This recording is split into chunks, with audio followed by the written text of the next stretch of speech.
Assalamualaikum warahmatullahi wabarakatuh. Bismillah, walhamdulillah, wassalatu wassalamu ala rasulillah wa ala alihi wa sahbihi wa man wala amma ba'd. Wa ahlan wa marhaban bikum jami'an fi hadzal liqa' wa fi hadzal dars. Selamat datang dan sampai jumpa lagi di pertemuan yang ketujuh kali ini dengan mata kuliah Studi Al-Quran Hadis bersama saya Muhammad Hanif dengan para mahasiswa dan mahasiswi IAIN Kudus yang saya cintai. Untuk pertemuan kali ini kita punya pembahasan tema yang menarik, yaitu pendekatan tekstual dan kontekstual dalam menafsirkan Al-Quran.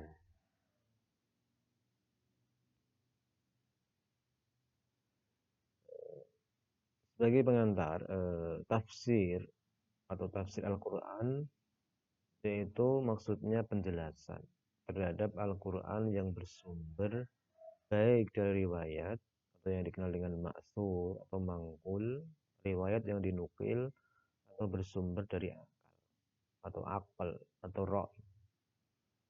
Ya, tafsir yang bersumber dari akal adalah suatu upaya mencurahkan pemikiran untuk memahami, memikirkan, dan mengeluarkan hukum yang terkandung dalam Al-Quran agar dapat diaplikasikan sebagai dasar utama penetapan suatu hukum.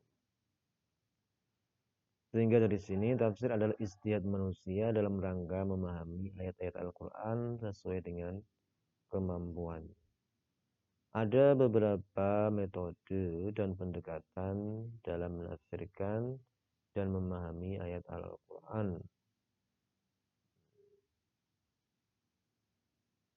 Adapun pengertian lebih lanjut mengenai tafsir sendiri.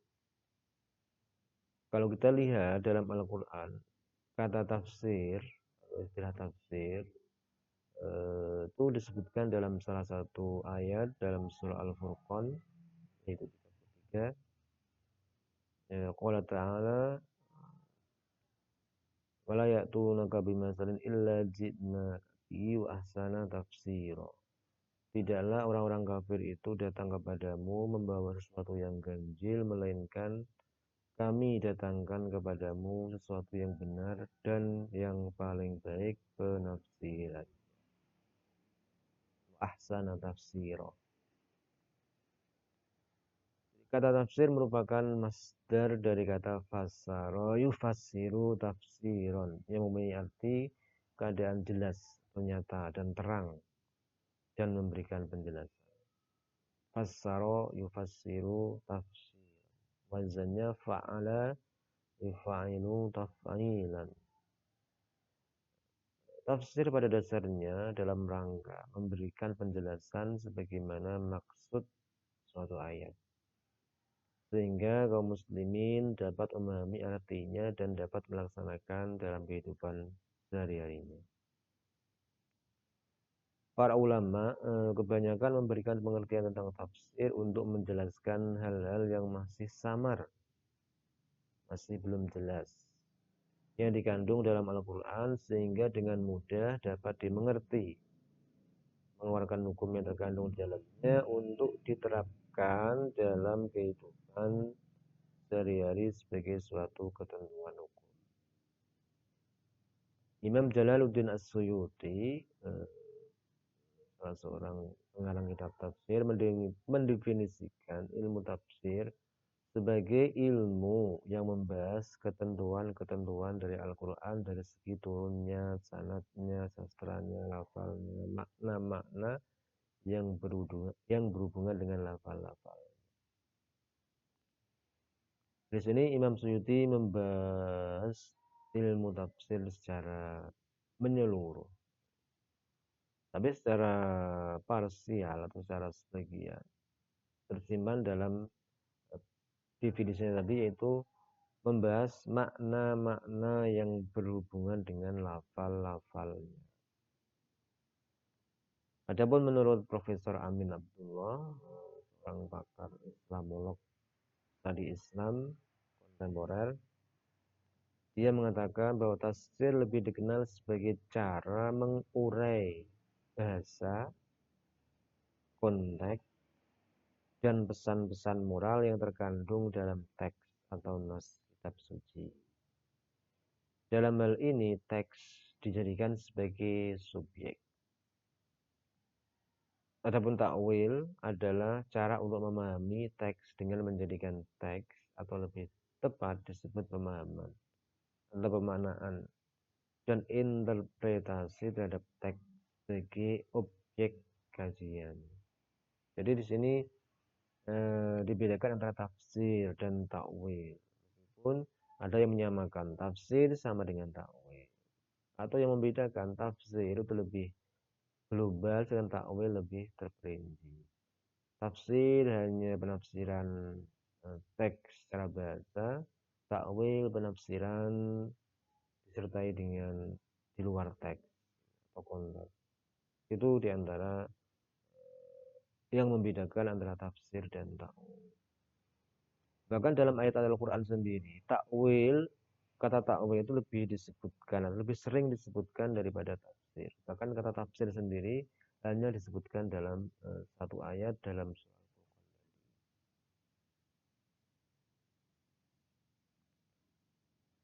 Adapun untuk menafsirkan Al-Quran sendiri diperlukan beberapa metode atau manhaj dan pendekatan.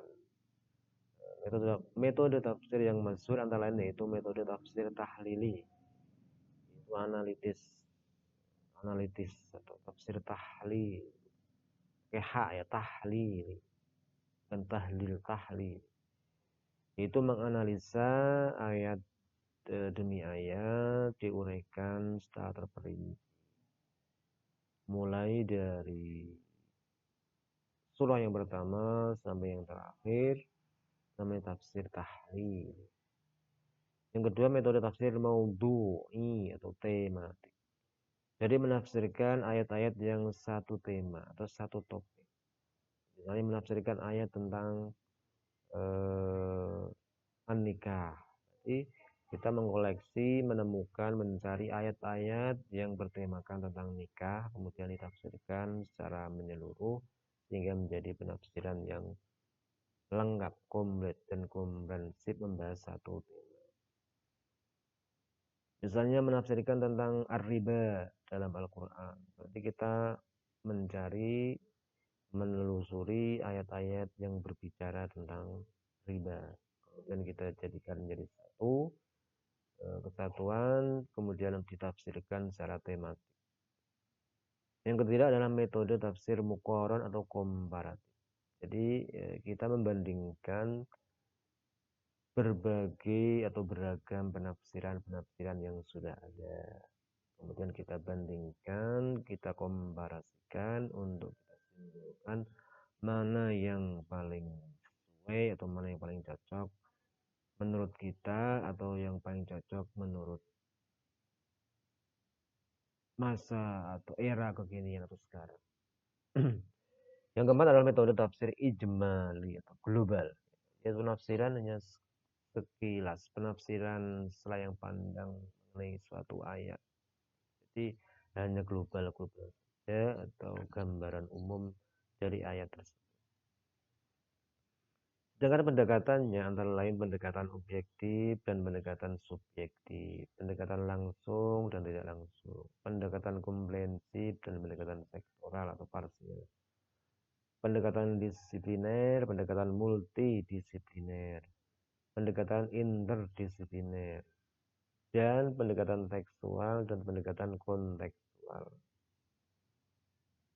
Demikian dalam slide ini akan dibahas mengenai penafsiran Al-Quran dengan pendekatan tekstual dan kontekstual. Yang pertama adalah pendekatan tafsir tekstual dan kontekstual dulu dibahas bedanya apa. Pendekatan tafsir tekstual adalah sebuah pendekatan studi Al-Quran yang menjadikan lafal-lafal Al-Quran sebagai objek. Pendekatan tekstual menekankan analisisnya pada sisi kebahasaan dalam memahami Al-Quran. Secara praktis, pendekatan ini dilakukan dengan memberikan perhatian dan fokus pada ketelitian redaksi dan bingkai teks ayat-ayat Al-Quran. Nah, pendekatan ini banyak dipergunakan oleh para ulama-ulama salaf dalam menafsirkan Al-Quran dengan cara menukil riwayat-riwayat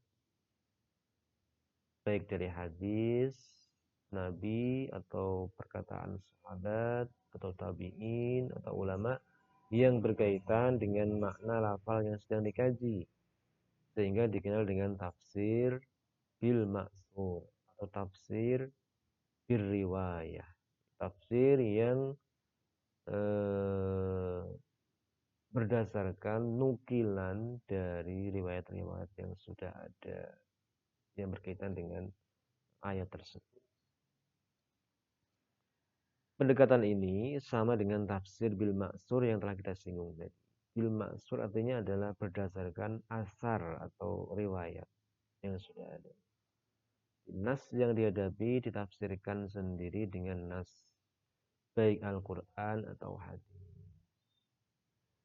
Penafsiran tekstual mengarah pada pemahaman teks semata tanpa mengaitkannya dengan situasi lahirnya teks maupun tanpa mengaitkannya dengan sosio-kultural yang menyertai. Adapun sisi lain dari penafsiran itu adalah penafsiran kontekstual yang semata-mata tidak hanya melihat keumuman lafal tetapi lebih dipengaruhi latar belakang turunnya atau asbabun nuzul yang pernah kita bahas pada pertemuan sebelumnya.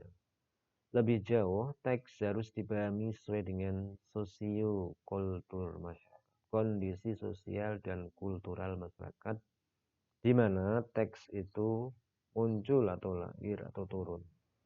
Karena tidak jarang ditemukan kekeliruan dan kesalahan pemahaman sebuah teks bila teks itu dipahami secara utuh tanpa mengaitkan dengan asbabun nuzul yang melatar belakanginya, atau tanpa memahami kronologi sejarah kondisi yang melatar belakangi, atau kekeliruan seseorang karena tidak mengetahui apa teks itu sebenarnya. Tekstualitas tidak akan terlepas dari kontekstualitas, begitu pula sebaliknya. Teks adalah kebutuhan kontekstual atau sosial dan sebaliknya bahwa konteks manusia adalah tekstualisasi atau budaya. Oke, pertama kita bahas mengenai penafsiran tekstual tadi. Tafsir tekstual yang menempati posisi pertama dalam masa-masa penafsiran Al-Quran dibagi menjadi dua periode. Yang pertama adalah periode riwayah. Pada periode ini, para sahabat menukil sabda Nabi dan para sahabat sendiri dan tabi'in untuk menjelaskan tafsir Al-Quran. Dan pengambilan tersebut dilakukan dengan teliti dan waspada demi menjaga kesolehan dan kesohihan sanad penukilan, sehingga dapat menjaga apa yang diambil. Jadi intinya adalah para sahabat menukil hadis ataupun qaul sahabat ketika menafsirkan suatu ayat Al-Quran. Dan ketika mereka meriwayatkan itu ya tidak sembarangan, tapi diseleksi. Betul-betul diwaspadai mana apakah itu benar-benar dinukil dari sahabat atau betul-betul dinukil dari Nabi riwayat tersebut.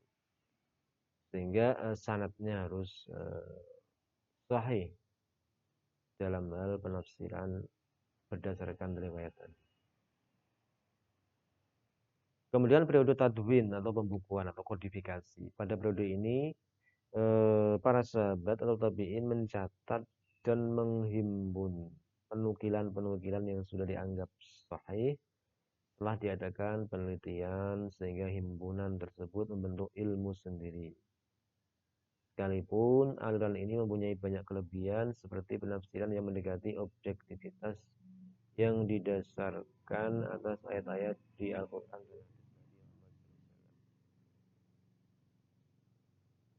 Nah, tafsir tekstual sendiri adalah tafsir yang kita bisa kategorikan menjadi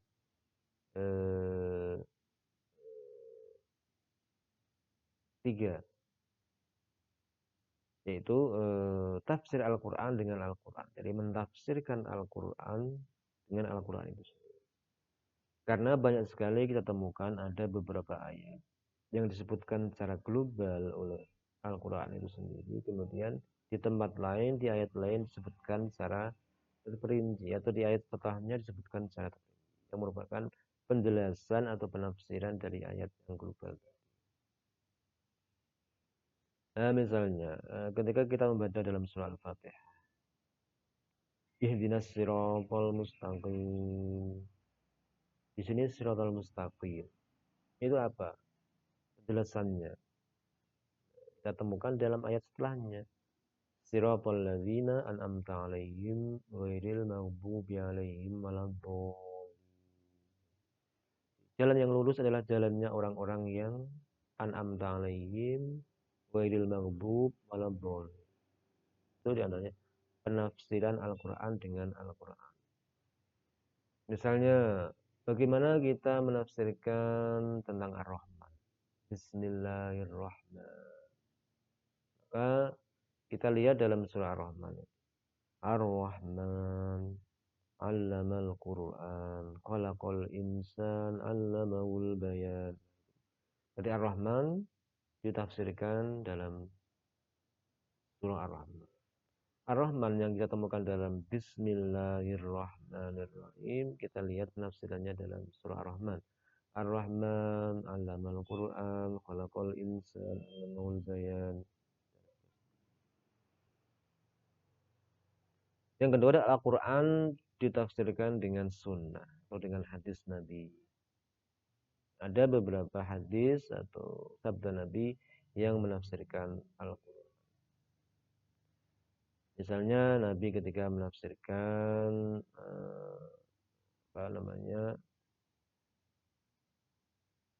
itu inna syirka la zulmun adzim.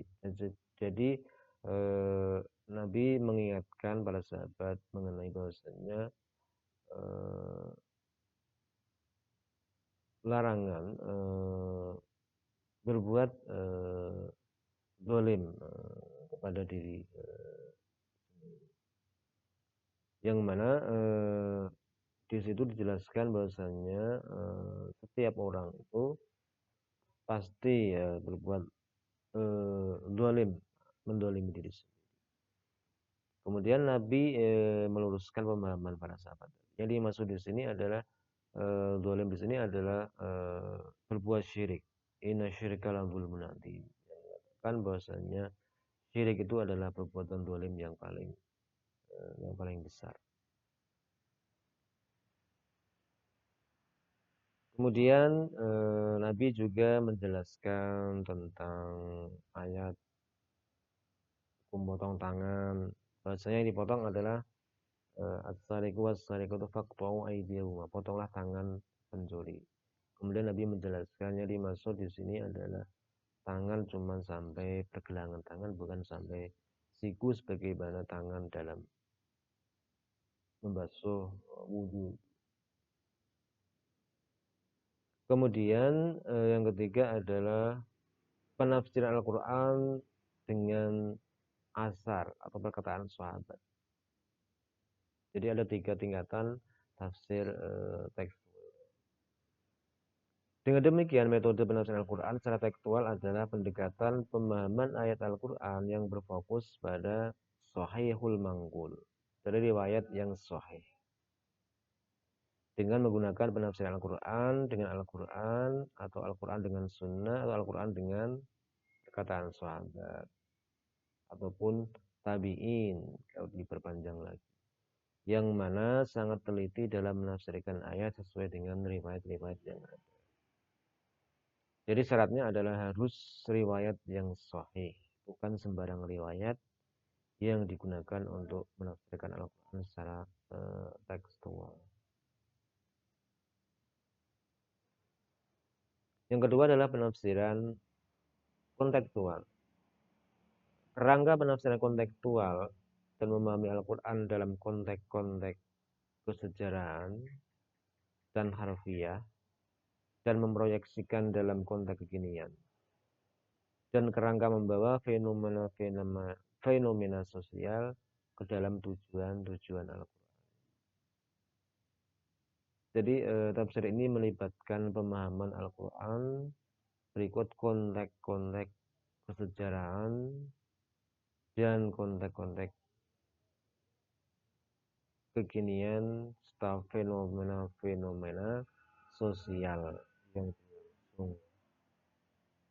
terjadi pada suatu sosiokultural masyarakat. Memahami Al-Quran dalam konteksnya dan memproyeksikannya dalam situasi kekinian meliputi pemilihan objek penafsiran dalam suatu tema atau istilah tertentu dan mengumpulkan ayat-ayat yang bertalian dengan tema.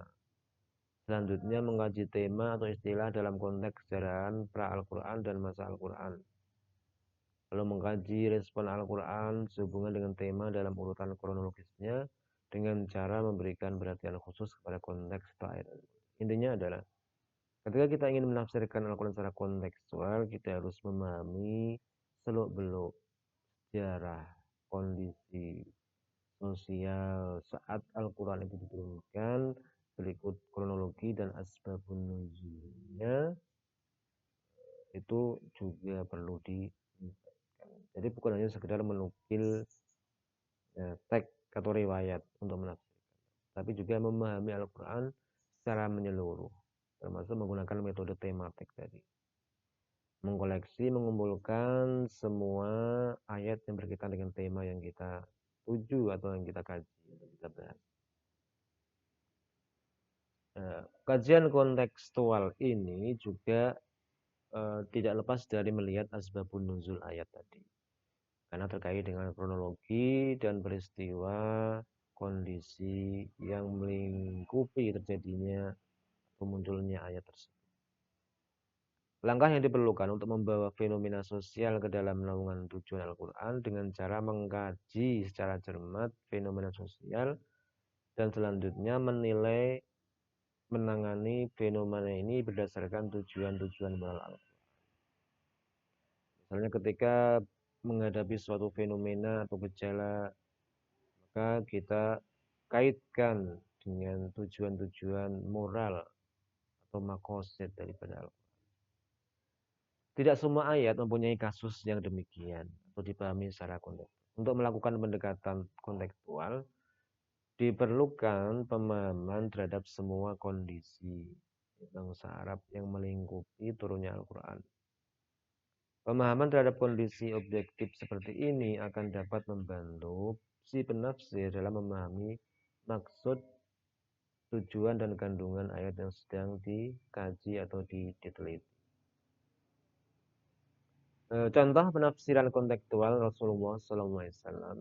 Ada sebuah contoh yang bisa diungkap di sini, seperti yang diriwayatkan oleh Al-Bukhari dari Abdullah radhiyallahu anhu.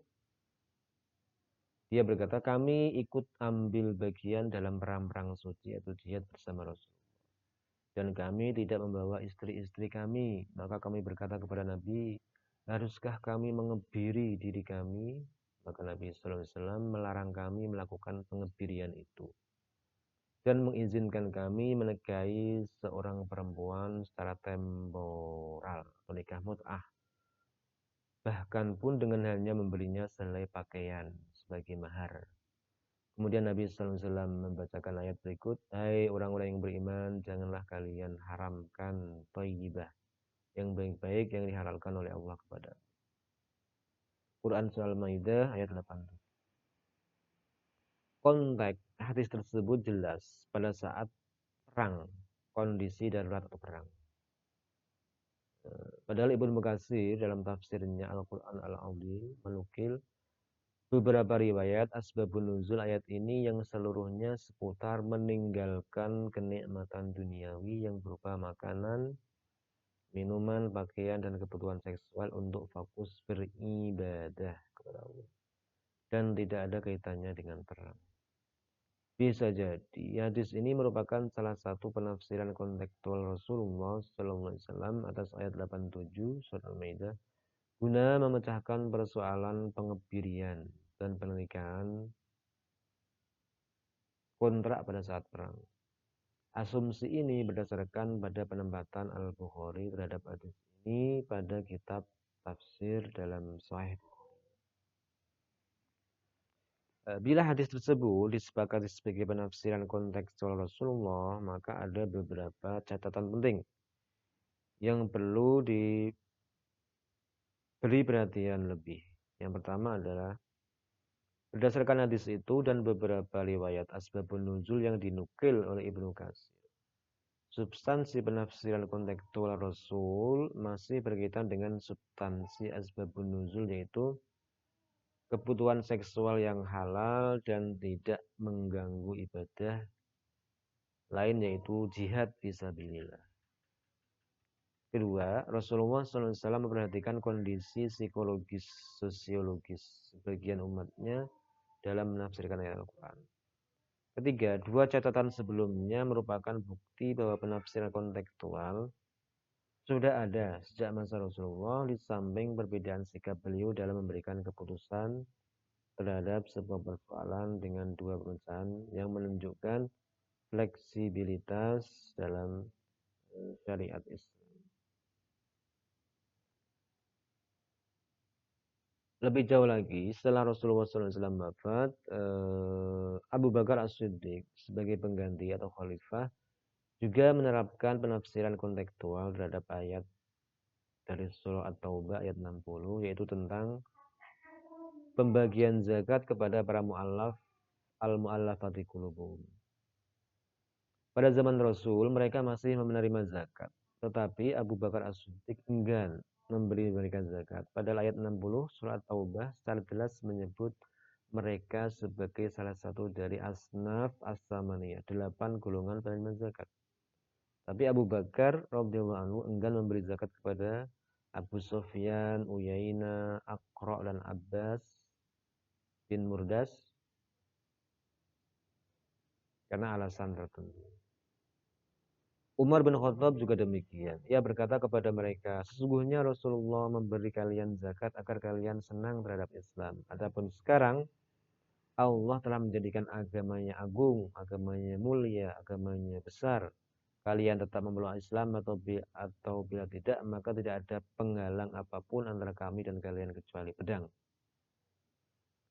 Para ulama fikih mazhab Hanafi memberikan argumentasi lebih gamblang. Menurut mereka, jatah zakat mereka tidak berlaku lagi setelah Rasulullah wafat, yang salah satunya karena ilat hukumnya sudah tiada, alasan hukumnya sudah tiada, yaitu memuliakan agama dan kebutuhan kepada mereka pada masa awal Islam, ketika kondisi umat Islam lemah. Ketika Islam sudah besar, sudah mulia, sudah tinggi, maka kebutuhan itu pun tidak ada lagi, sehingga mu'alaf tidak diberi zakat lagi karena kondisinya sudah berbeda dengan kondisi pada masa Nabi. Kondisi pada masa Nabi, Islam masih lemah, masih membutuhkan orang-orang Islam yang masuk. Maka setelah itu pada masa Khulafaur Rasyidin, Islam sudah jaya, sudah mulia, tidak ada pengaruhnya orang-orang mu'alaf diberi zakat, sehingga mereka Abu Bakar maupun Umar memutuskan untuk tidak memberikan jatah zakat kepada mu'alaf, tapi dialokasikan untuk yang golongan-golongan lain yang lebih berhak. Contoh lain selain kasus tadi, Khalifah Umar bin Khattab membuat beberapa keputusan yang secara lahir tampak bertentangan dengan Al-Quran dan Sunnah, di mana beliau menangguhkan hukuman potong tangan bagi pencuri selama masa kelaparan. Dia juga memberlakukan lagi talak tiga dengan pertimbangan karena disalahgunakan oleh orang-orang Arab setelah menaklukkan Syria, Mesir, dan Persia. Beliau juga menghentikan penjualan budak perempuan, Ummul Walad. Dia tidak mendistribusikan tanah taklukan kepada umat Islam meskipun Al-Quran dan Sunnah mengizinkan.